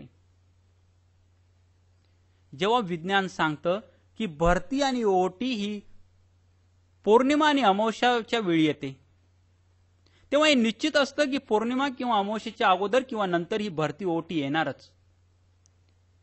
हे जसं शास्त्र सांगतं आणि याच्यात तथ्य असतं, तसं अर्थशास्त्रात होईलच असं नसतं. विद्यार्थी मित्रांनो, अर्थशास्त्र हे वास्तववादी की आदर्शवादी विज्ञान आहे, ही एक चर्चा असते. यातही अनेक मतांतरी आहेत. एखाद्या समस्येचे वा घटनेचे आहे तसे स्पष्टीकरण करणारे विज्ञान म्हणजे वास्तववादी विज्ञान. वास्तववादी विज्ञानामध्ये एखादी समस्या किंवा घटना जशी आहे तसं स्पष्टीकरण विज्ञान करतं. यामध्ये त्या गोष्टीचं स्पष्टीकरण जसंच्या तसं दिलं जातं, म्हणून त्याला वास्तववादी विज्ञान म्हणतात. वस्तुस्थिती काय आहे एवढंच या गोष्टी सांगतं. त्यामध्ये यात काय घटनेमध्ये काय घडलेलं आहे, ही समस्या काय आहे, या वस्तुस्थितीचं फक्त दर्शन वास्तववादी विज्ञान देतं. ते आदर्शाचे किंवा नैतिकतेचे धडे देत नाही. ते वास्तववादी विज्ञान हे सांगत नाही की समस्या कशामुळे निर्माण झाली, ही का नको व्हायला होती, ही परत न होण्यासाठी काय केले पाहिजे, या गोष्टींचे धडे वास्तववादी विज्ञान देत नाही. वास्तववादी विज्ञान जी परिस्थिती समोर आहे तेवढी फक्त मांडण्याचा प्रयत्न करतं, म्हणून त्याला वास्तववादी विज्ञान म्हटलं जातं. दुसरं आदर्शवादी विज्ञान. आदर्शवादी विज्ञान काय असावे, काय नसावे, चांगलं काय, वाईट काय यासारखं आदर्शाचे व नैतिकतेचे धडे देते. जसं अर्थशास्त्र हे व्हॉट इज या गोष्टींचं स्पष्टीकरण करतं, तसंच आदर्शवादी विज्ञान हे चांगलं काय, वाईट काय, काय असायला पाहिजे होतं, काय नसायला पाहिजे होतं, काय घडू शकतं या गोष्टी सांगतं. व्हॉट ऑट टू बी या गोष्टींचं आदर्शवादी विज्ञान स्पष्टीकरण देतं. एखाद्या समस्येचा अभ्यास करून त्यातील कारण व परिणामाच्या संबंधाचे विश्लेषण करून ती समस्या सोडवण्याचं काम आदर्शवादी विज्ञान करतं. आदर्शवादी विज्ञान त्या समस्येच्या खोलात जाऊन ती का तयार झाली याचं स्पष्टीकरण शोधतं, याचे कारण शोधतं व कारण व परिणाम यांच्यातील संबंध शोधून ते स्पष्टीकरण करतं व ती समस्या परत होणार नाही या दृष्टीने त्याचे संबंध शोधण्याचा प्रयत्न करतं. विद्यार्थी मित्रांनो, अर्थशास्त्र हे वास्तववादी विज्ञान आहे, कारण यात फक्त कारण आणि परिणामांची मीमांसा होते. यात दुसऱ्या गोष्टींचा उहापोह होत नाही. यात एखादी गोष्ट घडण्यामागे कारण काय आणि त्याचे परिणाम काय याची मीमांसा होते. याचे काही आपण उदाहरण बघूया. घटत्या सीमांत उपयोगितेच्या नियमात वस्तूंचा वाढता उपभोग हे कारण आहे आणि सीमांत उपयोगिता घटणे हा परिणाम आहे. मागणीच्या नियमात किंमत घट हे कारण आहे आणि मागणीचा विस्तार हा परिणाम आहे. विभाजन सिद्धांतात घटक पुरवठ्यात वाढ हे कारण आहे आणि घटक किंमत घट हे परिणाम आहे. विद्यार्थी मित्रांनो, गरीब लोकांना गहू हा कमी पुरवला गेला तर हे कारण आहे, पण त्याची क्रयशक्ती कमी होते हे कारण आहे. आता पुढची चर्चा होते की अर्थशास्त्र हे आदर्शवादी विज्ञान आहे. आता मागेच बघितल्याप्रमाणे आदर्शवादी विज्ञान हे काय घडायला पाहिजे होतं, काय घडायला नको पाहिजे होतं, काय असायला पाहिजे होतं, काय नसायला पाहिजे होतं या गोष्टींचं आदर्शवादी विज्ञान चर्चा करतं. त्या गोष्टींद्वारे समस्या कशी सोडवता येईल यासाठी मार्ग सुचवतं. त्या गोष्टींचा क्रमबद्ध पद्धतीने अभ्यास करून त्याचे विश्लेषण करून त्यावर मार्ग शोधतं. अर्थशास्त्र हे सामाजिक विज्ञान आहे. यात मानवी कल्याणाचा विचार केला जातो.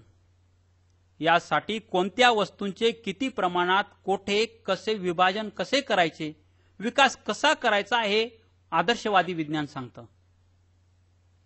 यामध्ये फक्त मानवी कल्याणाचा विचार केला जातो. मानवी कल्याणासाठी कोणत्या वस्तूचं किती उत्पादन करावं, कुठं करावं, कसं करावं, किती करावं हे गोष्टी हे आदर्शवादी विज्ञान सांगण्याचा प्रयत्न करतं. जसं काही त्याच्यासाठी आपण उदाहरण बघूया. सरकारने देशातील लोकांच्या कल्याणासाठी कार्य केलं पाहिजे हे एक आदर्शवादी विज्ञान आहे. संपत्तीतील विषमता कमी करण्यासाठी करारोपण करावं हे सुद्धा विज्ञान आहे. श्रीमंत लोकांकडे अधिक संपत्ती व गरीब लोकांकडे कमी संपत्ती, हे संपत्तीतील जी विषमता आहे ती श्रीमंत लोकांना अधिक कर रोपण करून ती आर्थिक विषमता समान करण्याचा किंवा नष्ट करण्याचा प्रयत्न करावा हे आदर्शवादी विज्ञान सांगतं. आरोग्यावर विपरीत परिणाम करणाऱ्या वस्तूंवर जादा कर आकारावे. दारू, सिगारेट, गुटखा, तंबाखू या गोष्टी आरोग्यावर परिणाम करणाऱ्या असतात, समाजाला घातक ठरणाऱ्या असतात. या गोष्टींवर जादा कर लावून त्या गोष्टींची मागणी कशी कमी होईल याचा विचार आदर्शवादी विज्ञान करतं. म्हणून त्याच्यावर जादा कर आकारण्यासाठी आदर्शवादी विज्ञान सांगतं. विद्यार्थी मित्रांनो, आता अर्थशास्त्र एक कला आहे, याबद्दल आपण बघूया. विज्ञानाप्रमाणेच कला ही ज्ञानाचा व्यवस्थित आणि क्रमबद्ध समुच्चय असतो. यातही ज्ञानाचा व्यवस्थितपणे अभ्यास केला जातो. यात त्याचे तथ्य हे व्यवस्थित आणि क्रमबद्ध पद्धतीने मांडले जातात.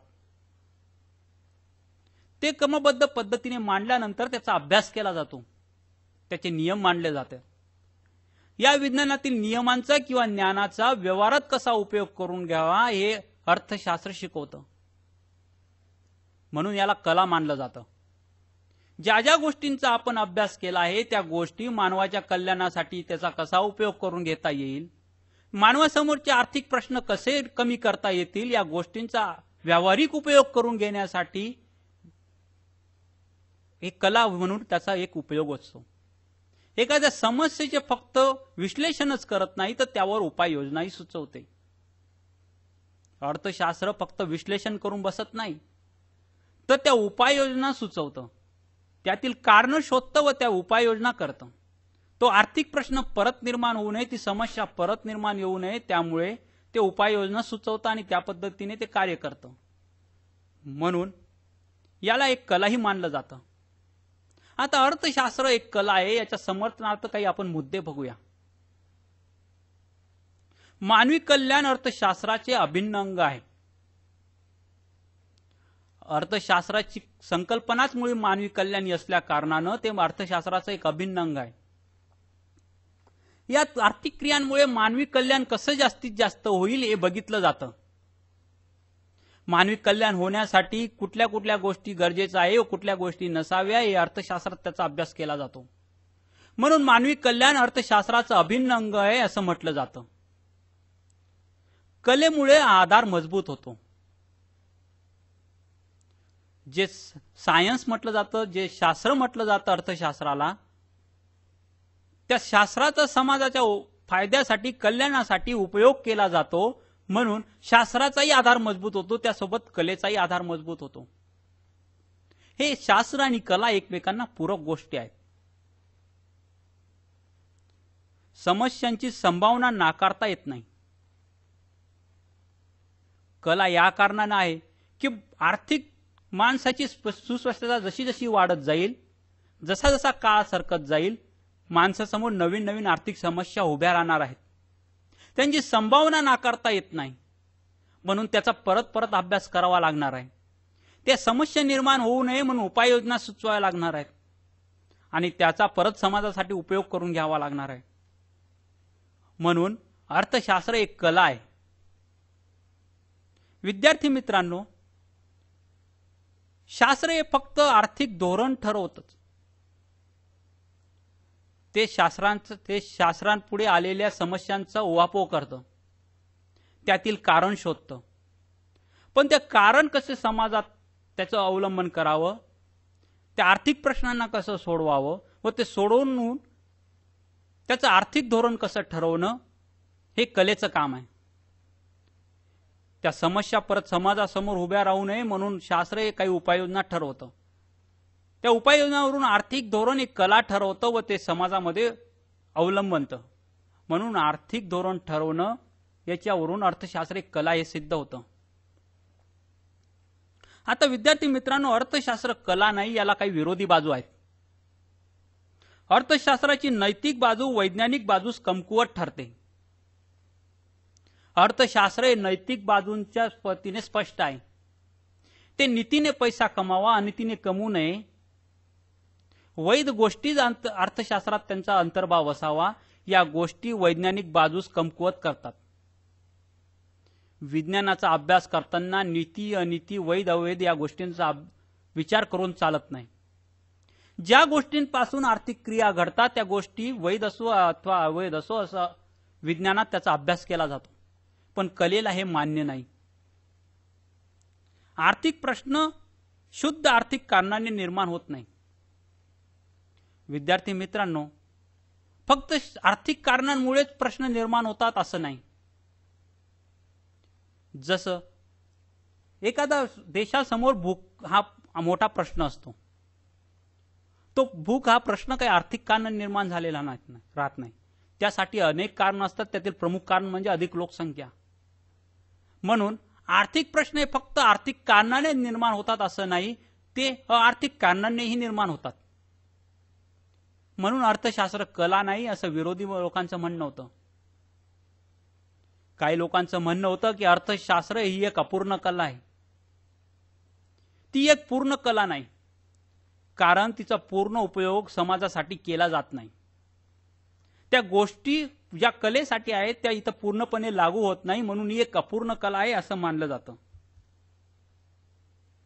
आता विद्यार्थी मित्रांनो, अर्थशास्त्र हे शुद्ध की व्यावहारिक विज्ञान हे बघूया. विद्यार्थी मित्रांनो, विज्ञान आणि कला हे जेव्हा अर्थशास्त्राचे वर्गीकरण केले गेले तेव्हा ते बऱ्याच लोकांना आवडलं नाही. म्हणून शुद्ध व व्यावहारिक विज्ञान असे दोन भाग केले गेले व हे लोकांना अतिशय चांगल्या प्रकारे आवडले. अर्थशास्त्रात विज्ञान आणि कला एकत्र मानून दोन गटात विभागणी केली गेली. यामध्ये पहिले शुद्ध अर्थशास्त्र व दुसरे व्यावहारिक अर्थशास्त्र. शुद्ध अर्थशास्त्र हे साधनं पुरवण्याची व्यवस्था करतं, तर व्यावहारिक अर्थशास्त्र त्या साधनांच्या सहाय्याने समस्या सोडवण्याचे कार्य करतं. म्हणजे अगोदर शुद्ध अर्थशास्त्र व नंतर व्यावहारिक अर्थशास्त्र. प्रथम स्थान हे शुद्ध अर्थशास्त्राचे असतं व द्वितीय स्थान हे व्यावहारिक अर्थशास्त्राचे असतं. कारण अगोदर साधनं पुरवण्याची व्यवस्था केली जाते, मग त्या साधनांच्या सहाय्याने समस्या सोडवण्याचं कार्य केलं जातं. या दोन गटामुळे अर्थशास्त्र हे शास्त्र की कला या गोष्टींचा वादच संपुष्टात आला व शुद्ध आणि व्यावहारिक विज्ञान हे दोन गट लोकांना आवडायला लागले. यामध्ये शक्यतो आता ह्या भावी काळामध्ये किंवा चालू वर्तमान काळामध्ये व्यावहारिक अर्थशास्त्राचा जास्त अभ्यास केला जातो.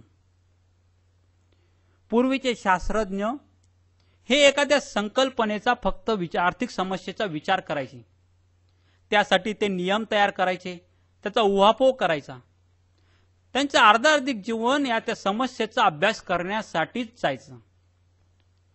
पण आत्ताचे अर्थशास्त्रज्ञ त्या गोष्टींचा उहापोह करून त्यातील निष्कर्ष समाजासाठी कसे उपयोगात येतील, ते कसे वापरता येतील याचा विचार करतात व ते व्यावहारिक अर्थशास्त्र असतं. म्हणून आजच्या काळात व्यावहारिक अर्थशास्त्र हे जरा जास्त प्रसिद्ध आहे व जास्तीत जास्त लोक या व्यावहारिक अर्थशास्त्राचा अभ्यास करतात. आता विद्यार्थी मित्रांनो, आपण सूक्ष्मलक्षी अर्थशास्त्र आणि समग्रलक्षी अर्थशास्त्र याचा अभ्यास करूया. प्राध्यापक फ्रिश यांनी 1933 मध्ये प्रथमतः याचं वर्गीकरण केलं.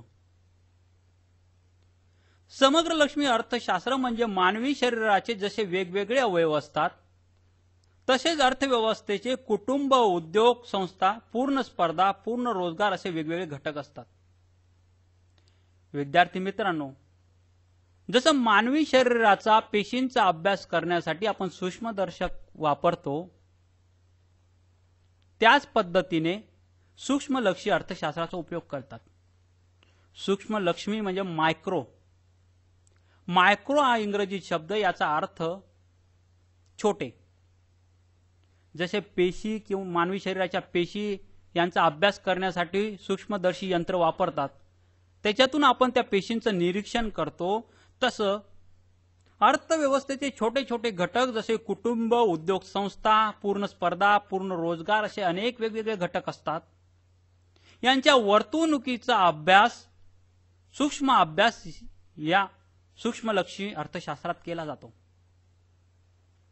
यामध्ये शरीररूपी जे अर्थशास्त्र असतं व अवयवरूपी जे वेगवेगळे घटक असतात त्यांचा अत्यंत सूक्ष्मपणे अभ्यास केला जातो. यामध्ये विशिष्ट कुटुंबाच्या उपभोगविषयक वर्तणुकीचा सूक्ष्म अभ्यास करतं. जसं कुटुंब कसं मिळवतं, वस्तू व सेवांचा कसा उपभोग घेते, मर्यादित उत्पन्न विविध वस्तूंवर विभागून समाधानाचे महत्तीकरण कसे करते हे यात बघितलं जातं. सूक्ष्मलक्षी अर्थशास्त्र हे अर्थव्यवस्थेच्या एक सूक्ष्म भागाचे अवलोकन करतं. आता समग्रलक्षी अर्थशास्त्र म्हणजे काय हे आपण बघूया. समग्रलक्षी अर्थशास्त्र म्हणजे मॅक्रो इकॉनॉमिक्स. मॅक्रो हा इंग्रजी शब्द, याचा अर्थ मोठा असा होतो. जसं आपण सूक्ष्मलक्षी अर्थशास्त्रात शरीराची छोटे छोटे घटकांचा अभ्यास केला, शरीराचे जे अनेक अवयव असतात, हात, पाय, डोळे, नाक, कान यांचा सूक्ष्मपणे अभ्यास केला. यात त्या अवयवांचा अभ्यास नसून पूर्ण शरीररूपी घटकाचा अभ्यास केला जातो. यात ब्रॉड टर्म अपेक्षित आहे. अर्थव्यवस्थेतील विशिष्ट घटक, त्याची वर्तणूक आणि परस्पर संबंधाचा अभ्यास न करता एकूण राष्ट्रीय उत्पन्न, एकूण उपभोग, एकूण बचत, एकूण गुंतवणूक, एकूण मागणी, एकूण पुरवठा, रोजगार पातळी इत्यादी ज्या स्थूल गोष्टी अर्थव्यवस्थेशी निगडीत असतात त्या गोष्टींचा अभ्यास समग्रलक्षी अर्थशास्त्र करतं. यात कुटुंब, उद्योग संस्था, पूर्ण स्पर्धा या छोट्या गोष्टींचा अंतर्भाव नसतो, तर ब्रॉड टर्म यात अपेक्षित असतात. आता विद्यार्थी मित्रांनो, अर्थशास्त्र हे एक सामाजिक शास्त्र आहे. हे आपण मगाशीच बघितलं. त्याची 2 गटात विभागणी केली जाते. अर्थशास्त्र हे समाजाशी निगडीत असलेल्या लोकांचा अभ्यास करतं, त्यांची वर्तणूक अभ्यास करतं, म्हणून याला सामाजिक शास्त्र म्हटलं जातं. यात नैसर्गिक शास्त्र आणि सामाजिक शास्त्र अशी 2 गटात विभागणी केली जाते. पहिले नैसर्गिक शास्त्रात यात मानवाच्या सभोवतालची नैसर्गिक परिस्थिती, भौतिक वस्तू, वेग आणि ऊर्जाचा अभ्यास केला जातो. यामध्ये ज्या शास्त्राच्या गोष्टी येतात, माणसाच्या सभोवतालची परिस्थिती काय आहे, त्याच्या सभोवतालच्या भौतिक वस्तू कुठल्या कुठल्या आहेत, त्यांचा वेग, त्यांची ऊर्जा यांचा अभ्यास केला जातो. यात उदाहरण घेतलं तर रसायनशास्त्र, भौतिकशास्त्र हे नैसर्गिक शास्त्रात येतात. यांची सत्यता हे प्रयोगशाळेत तपासून पाहता येते. यांचे नियम हे त्रिकालाबाधित व सार्वत्रिक सत्य असतात. ते आपण कुठेही व कसेही बघितले तरी त्या नियमांची सत्यता लागू पडते. म्हणून यांना नैसर्गिक शास्त्र असं म्हटलं जातं. पुढचं शास्त्र म्हणजे सामाजिक शास्त्र. यात मानवी मन, भावना आणि वर्तणुकीचा सामाजिक संदर्भात अभ्यास करतात. मानवाचं मन, भावना आणि त्याची वर्तणूक ही समाजात कशी आहे, समाजावर काय इम्पॅक्ट करते, या गोष्टींचा यात अभ्यास केला जातो. यात समाजशास्त्र, राज्यशास्त्र, अर्थशास्त्र इत्यादी विषयांचा समावेश होतो. कारण हे विषय समाजाशी निगडीत आहे. समस्यांशी निगडीत प्रश्न व त्यांचा अभ्यास या गोष्टी करतात, म्हणून यांना सामाजिक शास्त्र असं म्हटलं जातं. आता विद्यार्थी मित्रांनो, आपण अर्थशास्त्राची व्याप्ती किती आहे हे बघूया. व्याप्तीला अभ्यास कक्षा किंवा सीमा कक्षा असंही म्हटलं जातं. यामध्ये आपल्या समोर 2 दृष्टिकोन पुढे उभे राहतात. यात पहिला सनातन किंवा परंपरागत दृष्टिकोन. यामध्ये जे सनातनवादी अर्थशास्त्रज्ञ होते त्यात ॲडम स्मिथ, डॉक्टर मार्शल आणि प्राध्यापक रॉबिन्स यांचा समावेश होतो. ॲडम स्मिथ यांनी संपत्तीचे अध्ययन करणारे शास्त्र म्हणून संपत्तीची उत्पत्ती, विभाजन आणि विनिमयापर्यंत व्याप्ती अर्थशास्त्राची निश्चित केली. त्यांनी उपभोग क्रियेचा या व्याप्तीमध्ये अंतर्भाव केला नव्हता. त्यांनी संपत्तीची उत्पत्ती कशी होते, तिचे विभाजन कसे होते व विनिमय कसे होते या गोष्टींचा अर्थशास्त्राची व्याप्ती निश्चित केली. एवढ्या गोष्टींचाच त्यांनी अभ्यास केला. डॉक्टर मार्शल यांनी मानवी कल्याणात वाढ करणाऱ्या फक्त आर्थिक क्रियांचा समावेश केला. ज्या ज्या आर्थिक क्रियांशी मानव संबंधित आहे किंवा मानव त्याच्या कल्याणासाठी ज्या ज्या आर्थिक क्रिया करतो त्याच गोष्टींचा समावेश त्यांनी अर्थशास्त्रात केला. त्यांनी आर्थिकेतर क्रिया त्यामधून वगळल्या. आर्थिकेतर क्रियांचा त्यांनी त्यात समावेश केला नाही. प्राध्यापक रॉबिन्स यांनी निवडीचे प्रश्न आणि साधन सामग्रीच्या वाटणीचा समावेश अर्थशास्त्रात केला. मनुष्यासमोर कुठले कुठले निवडीचे प्रश्न उभे राहतात व ते साधन सामग्री, त्यासाठी उपलब्ध असलेली साधन सामग्रीचं ते कशी वाटणी करून घेतात व त्या समस्या कशा निवारण करतात, इथपर्यंतच अर्थशास्त्राची सीमा निश्चित केली. आधुनिक दृष्टिकोनात यात सूक्ष्मलक्षी अर्थशास्त्र व समग्रलक्ष्मी अर्थशास्त्र हे भाग केले जातात. या सूक्ष्मलक्ष्मी अर्थशास्त्रात जसा एक सूक्ष्मदर्शनी यंत्र शरीराचं छोट्या छोट्या पेशी बघण्यासाठी आपण उपयोग करतो. तसंच अर्थव्यवस्थेतील छोट्या छोट्या गोष्टी, छोटे छोटे घटक जे उत्पादन, विभाजन, विनिमय, उपभोग, अवयव, उपभोक्त्याची वर्तणूक, समतोल मागणीची उपयोगिता, उद्योग संस्था, समतोल इत्यादी गोष्टींचा त्यांनी अभ्यास केला. समग्र लक्ष्मी अर्थशास्त्रामध्ये इत्यादी गोष्टींचा अंतर्भाव केला. या गोष्टी अर्थशास्त्राचे अत्यंत छोटे छोटे घटक आहेत आणि या गोष्टी समग्र लक्ष्मी अर्थशास्त्रात अभ्यासल्या जातात. तसंच समग्र लक्ष्मी अर्थशास्त्रात अर्थशास्त्राशी निगडीत असलेले हे मोठे मोठे घटक जसे राष्ट्रीय उत्पन्न, रोजगार विषयक सिद्धांत, पैसा व बँकिंग सिद्धांत, व्यापार चक्रे, भाववाढ, भावघट, आर्थिक वृद्धी आणि विकास असे मोठे मोठे घटक जे अर्थशास्त्राशी निगडीत असतात, मोठे मोठे प्रश्न यांचा अभ्यास समग्र लक्ष्मी अर्थशास्त्रात केला जातो. हा एक आधुनिक दृष्टिकोन झाला. यामध्ये आता आपण अर्थशास्त्राचं महत्त्व बघूया. अर्थशास्त्राचं महत्त्व हे प्रत्येक घटकांव्यतिरिक्त वेगवेगळं आहे. प्रत्येक घटकांशी निगडीत आहे, पण त्याच्या दृष्टीने वेगवेगळे आहे. आता आपण काही घटकांचा अभ्यास करूया. यामध्ये पहिला दृष्टिकोन उपभोक्ता. उपभोक्त्याच्या दृष्टिकोनातून अर्थशास्त्राचं काय काय महत्त्व आहे. उपभोग, उत्पन्न, खर्च, बचत, गुंतवणूक इत्यादी बाबत मार्गदर्शन. उपभोक्ते म्हणजे कस्टमर, याच्यासाठी अर्थशास्त्र त्याला मार्गदर्शन करतं. यात उपभोग कसा करावा, कुठल्या कुठल्या गोष्टीचा करावा, उत्पन्न कसं मिळवावं, खर्च किती करावा, बचत किती करावी, गुंतवणूक कुठे व कशी करावी इत्यादी गोष्टींचं सविस्तर अर्थशास्त्र मार्गदर्शन करतं. मानवाच्या उत्पन्नानुसार हे वर्गीकरण वेगवेगळं असतं, कारण त्याच्या गरजा ह्या वेगवेगळ्या असतात. उत्पादकाच्या दृष्टिकोनातून अर्थशास्त्र कोणत्या वस्तूंचं किती, कोठे, कसं व कोणासाठी उत्पादन करायचं याबाबत मार्गदर्शन करते.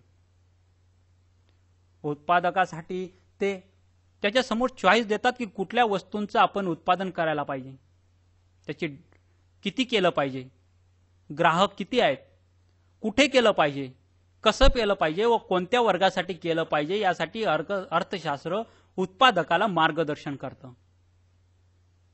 कामगाराच्या दृष्टिकोनातून अर्थशास्त्र रोजगाराच्या किती संधी आहेत व किती वेतन त्याला मिळालं पाहिजे या गोष्टींचं मार्गदर्शन करतं. त्याला किती बोनस मिळाला पाहिजे, त्याच्या वेतनावरून काही वाद असतील तर त्याला किती वेतन वाढवलं जाऊ शकतं याबद्दलही मार्गदर्शन अर्थशास्त्र करतं. याद्वारे युनियन व मालक यांच्यात संधी होऊन कामगाराचं वेतन वाढवलं जातं. त्याचं वेतन किती मर्यादापर्यंत वाढवता येऊ शकतं हे अर्थशास्त्र मार्गदर्शन करतं. अर्थव्यवस्थेसाठी अर्थशास्त्र मार्गदर्शन करतं. अर्थशास्त्र एखाद्या देशाने अर्थव्यवस्था ही कुठली स्वीकारावी यासाठी अर्थशास्त्र मार्गदर्शन करतं. त्यांनी भांडवलशाही स्वीकारावी की समाजवादी की संमिश्र अर्थव्यवस्था हे मार्गदर्शन अर्थशास्त्र अर्थव्यवस्थेला करतं. सरकारलाही अर्थशास्त्र हे मदत करतं. सरकारच्या दृष्टिकोनातून आर्थिक स्थैर्य, किंमत स्थैर्य कसे येईल, पूर्ण रोजगार कसा मिळेल, आर्थिक वृद्धी व विकास हा देशाचा कसा होईल, चलन व व्यापार हे कसे वाढेल, कृषी व उद्योग विषयक धोरण कसे ठरवावीत याबद्दल मार्गदर्शन अर्थशास्त्र हे सरकारला करतं व त्यानुसार सरकार आपलं धोरण ठरवितं. म्हणून अर्थशास्त्र सरकारला अनेक बहुमूल्य गोष्टींसाठी मार्गदर्शन करू शकतं. आता सामाजिक कल्याण दृष्टिकोन. यामध्ये अर्थशास्त्र शिक्षण, आरोग्य, पाणी पुरवठा, स्वच्छता, ग्रामीण व शहरी विकास, निवृत्ती वेतन, विमा, अनुदान, मदत या गोष्टींबद्दल सरकारला मदत करतं, मार्गदर्शन करतं.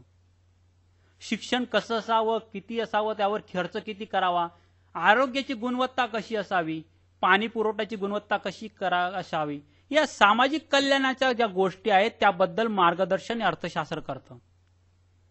बँकिंग व्यवसायालाही अर्थशास्त्र हे मार्गदर्शन करतं.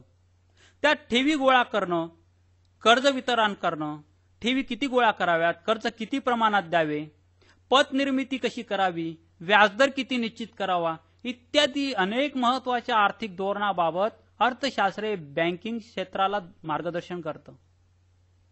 आंतरराष्ट्रीय व्यापारालाही अर्थशास्त्र मार्गदर्शन करतं. आयात निर्यात कशी असावी, व्यापार तोल किती असावा, व्यवहार तोल कसा असावा, परकीय चलन साठा किती असावा, विदेशी कर्ज किती व कसं मिळवावं, अनुदान कसं मिळवावं, मदत कशी घ्यावी इत्यादी विषयक धोरणांबाबत आंतरराष्ट्रीय व्यापाराला मार्गदर्शन करतं अर्थशास्त्र. तसंच आर्थिक वृद्धी व विकास दृष्टिकोन यालाही अर्थशास्त्र मार्गदर्शन करतं. आर्थिक वृद्धीचा दर कसा असावा, आर्थिक विकास कसा करावा, हा आर्थिक वृद्धीचा दर कसा उंचवावा, विकास कसा साध्य करायचा इत्यादी अनेक विषयांबद्दल विकसनशील व विकासशील देशांना अर्थशास्त्र हे मार्गदर्शन करतं. आर्थिक वृद्धी व विकास हा कसा अवलंबावा याबद्दल मार्गदर्शन अर्थशास्त्र करतं. आता विद्यार्थी मित्रांनो, आपण अर्थशास्त्राच्या मर्यादा बघूया. अर्थशास्त्रामध्ये मानवेतर क्रियांचा अभ्यास केला जात नाही, मग त्या क्रिया आर्थिक असो वा नसो. यात मानवेतर क्रियांचा अभ्यास केला जात नाही, फक्त मानवी क्रियांचाच अभ्यास केला जातो. ही एक अर्थशास्त्राची मर्यादा आहे. समाजाबाहेर राहणाऱ्या, समाज रूढी व परंपरेचे पालन न करणाऱ्या मानवाच्या क्रियांचा अर्थशास्त्र अभ्यास करत नाही, ही दुसरी मर्यादा आहे. यामध्ये समाजात राहणाऱ्या लोकांचाच, समाजाच्या परंपरा व रूढींचं पालन करणाऱ्याच लोकांचा अभ्यास अर्थशास्त्रात केला जातो. ज्या क्रियांपासून आर्थिक स्वरूपाचा मोबदला प्राप्त होतो त्याच आर्थिक क्रियांचा अभ्यास अर्थशास्त्र करते. ज्या क्रियांपासून आर्थिक स्वरूपाचा मोबदला प्राप्त होत नाही त्या आर्थिक क्रियांचा अभ्यास अर्थशास्त्र करत नाही. अर्थशास्त्रात आर्थिक क्रियांचे केवळ दोनच मापदंड स्वीकारण्यात आले आहेत. एक संपत्ती किंवा पैसा आणि दुसरी निवड प्रक्रिया. विद्यार्थी मित्रांनो, आर्थिक क्रियांचं फक्त दोन मापदंड स्वीकारले, एक संपत्ती किंवा दुसरी निवड प्रक्रिया. यात मानवाने फक्त संपत्ती हा मापदंडच हा स्वीकारला व तो डेव्हलप केला. दुसरा मापदंडाबद्दल माणसाने विचारच केला नाही व ते डेव्हलपही केले नाही. म्हणून आज आर्थिक क्रिया मोजण्याचं केवळ पैसा हे एकच मापदंड आहे. अर्थशास्त्र हे एक वास्तववादी विज्ञान आहे, सोबतच आदर्शवादी विज्ञान आणि याबरोबर एक कलाही आहे. ही अर्थशास्त्राची मर्यादा आहे. वास्तववादी विज्ञान आणि आदर्शवादी विज्ञान असल्या कारणानं याला अर्थशास्त्राचा अभ्यास करण्याला बऱ्याच मर्यादा येतात. अर्थशास्त्र या सामाजिक शास्त्राचे नियम सार्वत्रिक सत्य नसतात, त्याच्यावर काळ आणि परिस्थितीचा परिणाम होतो. हे नियम काही त्रिकालाबाधित आणि सार्वत्रिक सत्य नसतात, यामध्ये काळ आणि परिस्थितीचा परिणाम होतो. आपण मागे बघितलं की भरती ओटी ही पौर्णिमा किंवा अमावस्येच्या वेळी येते, परंतु येईलच असं नाही, कारण प्रचंड वारा, पाऊस या गोष्टींचा परिणाम भरती ओटीवर होऊ शकतो.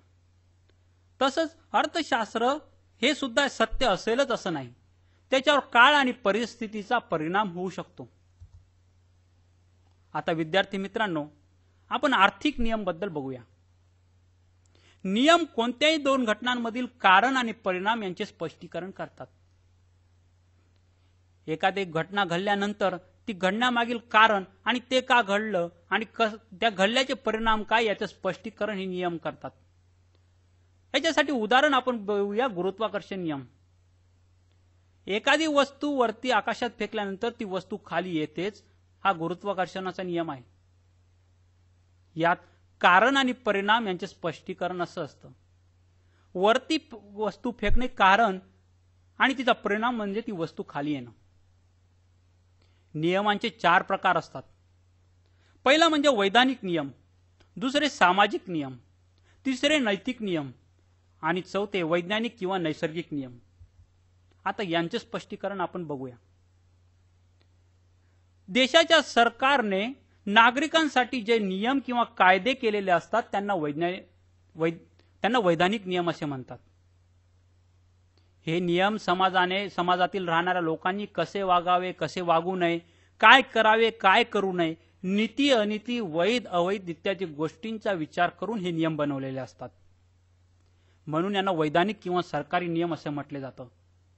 दुसरे सामाजिक नियम. यात समाजातील काही व्यक्तींकडून समाजात प्रचलित असलेल्या रूढी आणि परंपरेच्या आधाराने जे नियम केले जातात त्यांना सामाजिक नियम असे म्हणतात. यामध्ये लग्न परंपरा, एखाद्या व्यक्ती मेल्यानंतरचे कार्य किंवा नाव देणं, एखाद्या व्यक्तीला नाव देणं, या ज्या परंपरा व रूढीच्या आधारे जे नियम आहेत हे एखाद्या समाजातील व्यक्तींकडून रूढी आणि परंपरेच्या आधाराने नियम केले जातात. यांना सामाजिक नियम म्हणतात. हे समाजासाठी नियम तयार केलेले नियम असतात. तिसरे नैतिक नियम. ज्या नियमांमधून आदर्श सुचवले जातात, उपदेश केले जातात, नीती अनीतीच्या गोष्टी सांगितल्या जातात, वैध अवैध काय, चांगले काय, वाईट काय या गोष्टी सांगितल्या जातात, त्यांना नैतिक नियम असं म्हटलं जातं. आणि चौथं वैज्ञानिक किंवा नैसर्गिक नियम. तथ्यांचं कारण आणि परिणाम यांच्यातील संबंध स्पष्ट करणाऱ्या नियमांना वैज्ञानिक किंवा नैसर्गिक नियम म्हणतात. एखादी घटना किंवा कारण घडण्यामागील तथ्य आणि त्याचं कारण यांचा परस्पर संबंध वैज्ञानिक नियम हे स्पष्ट करतं. आता आर्थिक नियमांची आपल्याला 4 वैशिष्ट्य सांगता येतील. आर्थिक नियम हे सामाजिक नियम असतात.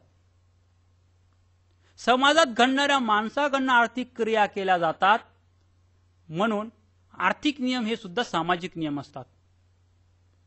यांचा संबंध मानवी वर्तणुकीशी असतो. सामाजिक नियम मनुष्य हा कसा वर्तणूक करतो, कसा वागतो, त्याचे परिणाम काय यांचा संबंध असतो, म्हणून याला सामाजिक नियमाचा संबंध मानवी वर्तणुकीशी असतो. प्राप्त लक्ष्य किंवा उद्दिष्टांचे पैशात मापन करणे यात शक्य असते. आर्थिक नियमांमध्ये प्राप्त लक्ष्य काय आहे किंवा त्याचं उद्दिष्ट काय याचं पैशामध्ये मापन करणं शक्य असतं. मानवी साधन सामग्री आणि अमर्याद गरजा यांच्यात संबंध असतो. यात जे मर्यादित साधन सामग्री आहे किंवा अमर्याद गरजा आहेत, त्या गरजा भागवण्यासाठी आपल्या जो अत्यंत तुटपुंज साधन सामग्री आहे यांच्यात संबंध असतो. कारण अत्यंत तुटपुंज साधन सामग्री आणि अमर्याद गरजा यामुळेच आर्थिक प्रश्न निर्माण होतात. आता आर्थिक नियमांचं स्वरूप आपण बघूया. आर्थिक नियमांचे स्वरूप सामाजिक आणि अंशतः निश्चित स्वरूपाचे असते. ते गृहीत परिस्थितीवर आधारित असतात. गृहीत परिस्थिती प्रत्ययास आली तर नियम खरे ठरतात. हे नियम गृहीत परिस्थिती प्रत्ययास आली नाही तर नियम खरे ठरतीलच असं नसतं. ते निश्चित स्वरूपाचे असतात, पण पूर्णतः निश्चित असतात असं नाही. आता आर्थिक नियमांचे काही वैशिष्ट्य आपण बघूया. आर्थिक नियम मानवी वर्तणुकीवर आधारित असतात. यामध्ये माणसाची वर्तणूक कशी आहे यावर आर्थिक नियम हे मांडले जातात.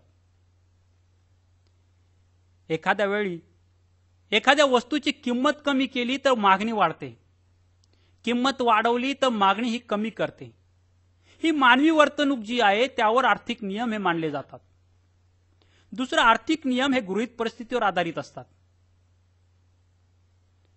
हा नियम मांडताना इतर परिस्थिती कायम आहे हे अगोदर बघितलं जातं. इतर परिस्थिती जर कायम असेल तर हे नियम खरेच ठरतात.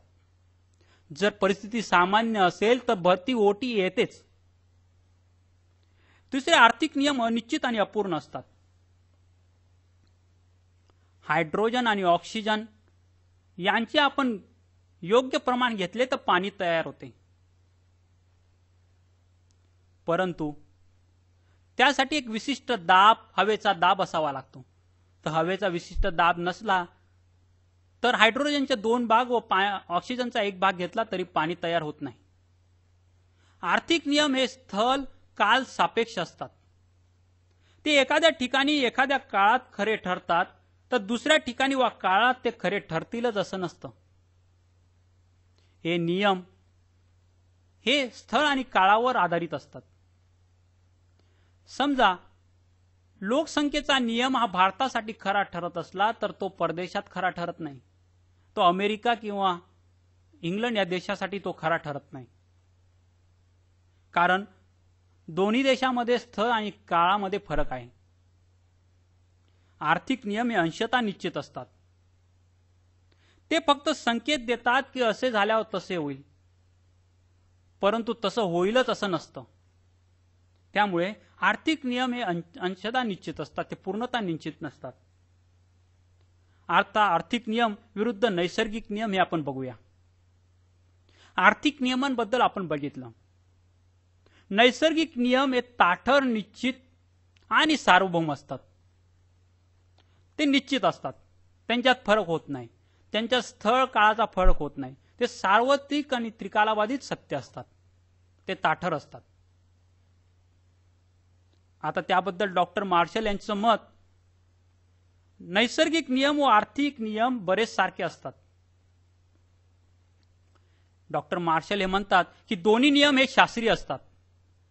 दोन्ही नियम कारण आणि परिणामांचे स्पष्टीकरण करतात. दोन्ही नियम हे गृहीत परिस्थितीवर आधारित असतात. दोन्ही नियमांच्या काही अटी शर्ती असतात. मात्र नैसर्गिक नियमाची सत्यता सार्वत्रिक असते, त्याची पडताळणी प्रयोगशाळेत ही करता येते. आर्थिक नियमही सार्वत्रिक सत्य असतात, परंतु त्याची पडताळणीत मात्र प्रयोगशाळेत करता येत नाही. एवढा मात्र यांच्यात फरक आहे. त्यांची तुलना भरती ओटीशी करता येते. जसं भरती ओटी ही पौर्णिमा किंवा अमावस्येच्या वेळी येते, परंतु परिस्थिती सामान्य नसताना किंवा प्रचंड पाऊस व वारा असताना भरती ओटी येईलच असं नसतं. म्हणून आर्थिक नियमही सार्वत्रिक सत्य असतीलच असं नसतं. आता डॉक्टर मार्शल यांच्या विरोधी मत आपण बघूया. यामध्ये अर्थशास्त्रीय नियम नैसर्गिक नियमाप्रमाणे सार्वत्रिक, ताठर, निश्चित आणि सार्वभौम असतात. यात साधनांची दुर्मिळता असते, पर्यायी व्यापाराची शक्यता असते आणि गरजांची अमर्यादता ही सार्वत्रिक असते. त्यातूनच संपूर्ण मानवी समूहासमोर आर्थिक प्रश्न हे निर्माण होतात आणि मानवाला त्याची सोडवणूक करावी लागते. या गोष्टीतून विद्यार्थी मित्रांनो, या गोष्टीतून आपण बघितलं की साधनाची दुर्मिळता, पर्यायी वापराची शक्यता आणि गरजांची अमर्यादितता या गोष्टी एकमेकांशी अवलंबून असतात. आर्थिक नियम इतर सामाजिक शास्त्रातील नियमांपेक्षा अधिक पूर्ण असतात. याचं कारण आता आपण बघूया. यामध्ये नैसर्गिक नियमांच्या तुलनेत आर्थिक नियमांमध्ये काल्पनिकतेचा अंश अधिक असतो. असे असूनही आर्थिक नियम शास्त्रीय असतात. ते कारण आणि परिणामाची मीमांसा करतात. ते बरेच परिपूर्ण आणि निश्चित असतात. त्यांच्यात सार्वत्रिकता असते. आर्थिक नियम नैसर्गिक नियमांच्या तुलनेत कमी निश्चित व परिपूर्ण असतात. कारण अर्थशास्त्राचा संबंध मानवाच्या परिवर्तनशील स्वभाव व वर्तणुकीशी असतो. म्हणजे एखादा नियम मांडला तर तो खरा होईलच असं नसतं. कारण मानवाचा स्वभाव व वर्तणुकीशी या गोष्टी आर्थिक नियमात जोडला गेलेला असतो. आर्थिक नियम इतर सामाजिक नियमांच्या तुलनेत अधिक परिपूर्ण व निश्चित असतात. कारण त्यांना एक वैज्ञानिक आधार असतो. त्यामुळं ते अधिक परिपूर्ण व निश्चित असतात. विद्यार्थी मित्रांनो, या गोष्टींवरून डॉक्टर मार्शल आणि त्यांचे विरोधी मत या दोघी गोष्टींचा आपण अभ्यास करून घेतला. यानुसार आपल्याला अधिक स्पष्ट झालं की सामाजिक शास्त्र आणि नैसर्गिक शास्त्र यातील फरक कुठला. विद्यार्थी मित्रांनो, आजच्या आपण भागात पूर्णपणे बघितल्यानंतर अर्थशास्त्र म्हणजे काय आपल्याला अधिक सविस्तरपणे समजलं. त्यात आपण अर्थशास्त्राचं स्वरूप जाणून घेतलं, त्याची व्याप्ती जाणून घेतली. अर्थशास्त्राचं महत्त्व कोणाकोणासाठी व कसं कसं व किती आहे हे आपण सविस्तरपणे बघितलं. अर्थशास्त्राच्या मर्यादा आपण बघितल्या. त्याचा अर्थ नियम, त्याचा अर्थ, स्वरूप व त्याचे वैशिष्ट्य आपण बघितलं. या गोष्टींचा आपण सार्वत्रिकपणे अनुभव घेतला व उदाहरणांवरून हे स्पष्टीकरण आपण समजून घेतलं. अर्थशास्त्र हे आपल्या मानवी जीवनाशी अत्यंत अभिन्न अंग आहे. या आर्थिक प्रश्नांना आपल्याला रोज सामोरं जावं लागतं. म्हणून आपल्याला आज आपण अर्थशास्त्र समजून घेणं हे महत्त्वाचं आहे. मला वाटतं आजच्या भागावरून अर्थशास्त्र म्हणजे काय हे आपण अत्यंत चांगल्या पद्धतीने समजून घेतलं असेल. धन्यवाद.